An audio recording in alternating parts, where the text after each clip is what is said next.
মৎস্য, জলের রানী বলা হয় তাকে। জলের ধারায় জীবিত থাকে। সহস্র প্রকার মৎস্য হয়, কিন্তু সব মৎস্যের মধ্যেই একটা মিল অবশ্যই থাকে। জানেন সেটা কি? সেটা হলো যে মৃত মৎস্য স্রোতের সাথে বয়ে যায়, আর জীবিত মৎস্য ওই স্রোতের বিরুদ্ধে সাঁতার কাটতে সক্ষম হয়।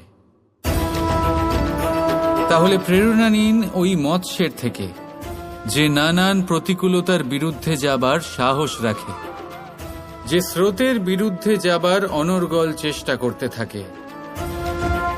আপনিও শুনুন আপনার হৃদয়ের ধ্বনি, শুনুন আপনার মনের কথা, আর আপনার জীবনরূপী স্রোতকে বাধা